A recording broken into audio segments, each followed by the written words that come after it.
Myself Vartika Agarwal. This is our third video on income tax law and accounts. अपनी last videos में हम लोग tax का meaning क्या होता है, टैक्स को कितने पार्ट्स में डिवाइड किया जाता है, टैक्स का ओरिजिनेशन क्या रहा, उसकी हिस्ट्री क्या है, वो पूरा डिस्कशन हम लोग कर चुके हैं. Now from this lecture onwards we will start our income tax law and accounts. जब हम income tax law and accounts study करेंगे तो सबसे पहले हमें ये समझना होगा कि इनकम टैक्स लॉ का मतलब क्या है. जनरली हम लोगों के बोलने में टर्म आती है इनकम टैक्स एक्ट. तो यहाँ पे ये बात समझने वाली है कि income tax act 1961 is a part of income tax law. Law जो है वो अपने आप में एक विस्तृत टर्म है, एक बड़ी टर्मिनोलॉजी है, उसका स्कोप वाइड है. उसके अंदर आपका इनकम टैक्स एक्ट 1961 भी आता है, इनकम टैक्स रूल्स 1962 आता है, notifications, circulars, trade notices and case law. ये सब चीज़ें कंबाइंड होके क्या बनाती हैं हमारा इनकम टैक्स लॉ. ओके, तो now what is income tax act. देखिए, एक्ट का मतलब ही क्या है, करना, टू डू समथिंग. तो इनकम टैक्स एक्ट बेसिकली हमें बताता है 1961 कि what we have to do, हमें क्या करना है, कैसे करना है. वो जो पूरी रूलिंग्स है that is given under the income tax rules 1962 as well as time to time, क्योंकि ऑलमोस्ट 60 ईयर्स हो चुके हैं इनकम टैक्स एक्ट को पास हुए. तो according to the demand of current scenario government के नोटिफिकेशंस आते रहते हैं, सर्कुलर्स आते रहते हैं, वो भी इसमें क्या हो जाते हैं, इंक्लूड हो जाते हैं. माने फर्दर कोई केस होगा, कोई प्रॉब्लम आती है तो उसके लिए इन नोटिफिकेशन और सर्कुलर को भी देखा जाता है. एज वेल एज मान लीजिए कोई केस अराइज हुआ related to the calculation of income tax, और वो केस कोर्ट में जाता है और कोर्ट में वहाँ से ज्यूरिडिक्शंस आते हैं जजेस के. तो these jurisdictions are also included under the law for the further reference. अगर मान लीजिए फ्यूचर में फिर कोई इसी तरह का केस आएगा तो आप अगेन उस केस को नहीं दोबारा से शुरू करेंगे. अगर उससे रिलेटेड कोई ज्यूरिडिक्शन आ चुका है, कोई जजमेंट आ चुका है, तो आप उसको बेस बना के अपने उस लॉ को सॉल्व करने की कोशिश करते हैं. It means income tax law is a combination of all these 6 terms that I have mentioned over here. ठीक है, चलिए, जब हम इनकम टैक्स पढ़ेंगे तो सबसे पहले हमें उसकी कैरेक्टरिस्टिक्स मालूम होनी चाहिए. कोई भी सब्जेक्ट हम पढ़ते हैं तो पहले उसकी कैरेक्टरिस्टिक क्या है, उसकी नेचर क्या है, we should have to know about it. Okay, चलिए, तो characteristics of income tax. Characteristics of income tax में सबसे पहले वो हमसे क्या कहता है, income tax is a direct tax.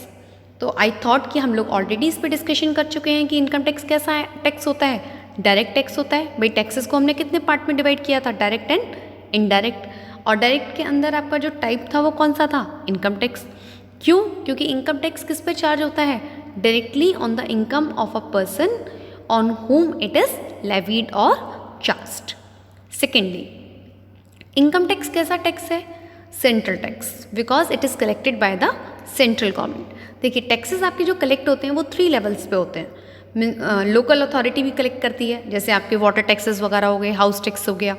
State government भी कलेक्ट करती है. जनरली जो आपके GST वगैरह हैं ये कलेक्ट किए जाते हैं स्टेट गवर्नमेंट के द्वारा.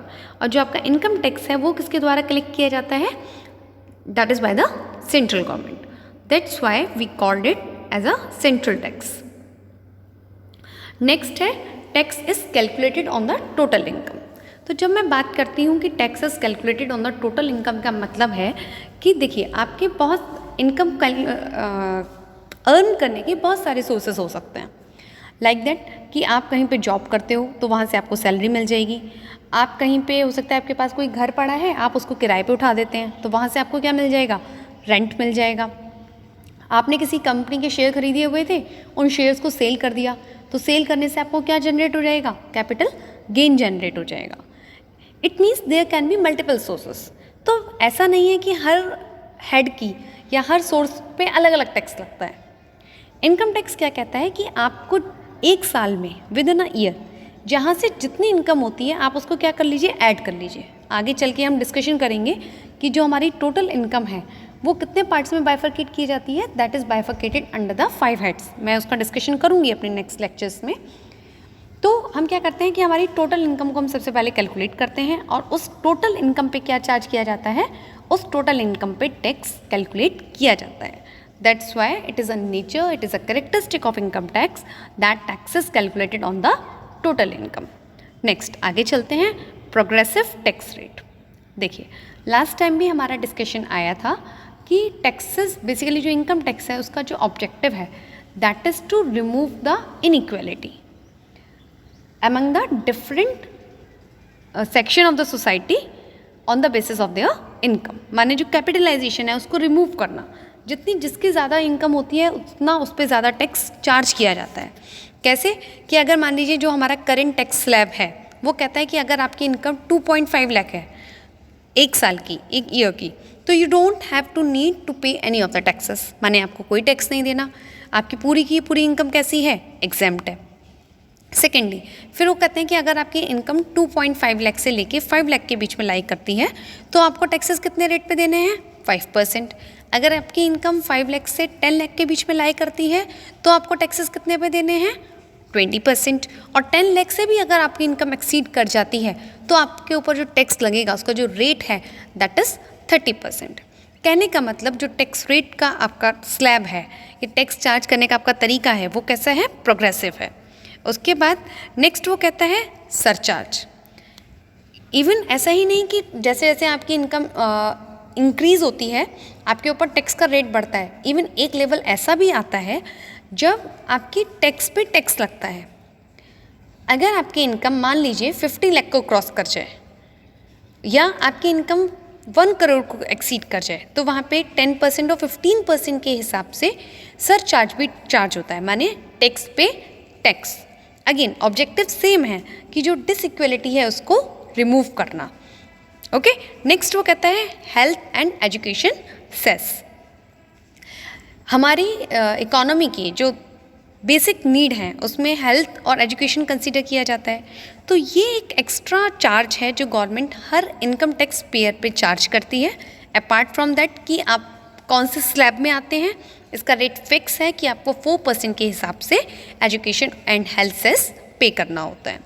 टैक्स बर्डन आई होप कि अब तक तो हमें क्लियर हो गया होगा कि हम डायरेक्ट टैक्स पढ़ रहे हैं और डायरेक्ट टैक्स का मतलब क्या है, जिसका बर्डन एक पर्सन से दूसरे पर्सन पे ट्रांसफ़र ना किया जा सके. ठीक है. फिर एडमिनिस्ट्रेशन, तो टैक्स को एडमिनिस्टर करने के लिए basically there is a board that is central board of direct tax, जो इससे रिलेटेड सारे रूलिंग्स रेगुलेशंस जितने भी नॉर्म्स हैं उन सबको क्या करता है, डिज़ाइन करता है. ओके.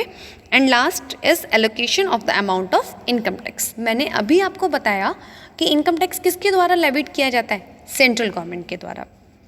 कलेक्ट सेंट्रल गवर्नमेंट के द्वारा किया जाता है, लेकिन सेंट्रल गवर्नमेंट उसमें कितना प्रोपोर्शन किस स्टेट को देती है, किन चीज़ों के लिए दिया जाता है, that all are decided by the central government as and under the consideration of CBDT. तो that is allocation of amount of income tax. That's all about the nature and about the income tax law. I hope कि ये दोनों topic आपको clear हो गए होंगे. कोई doubt है वो आप मेरे से कमेंट सेक्शन में जाके पूछ सकते हैं. Okay students, till then take care, good bye.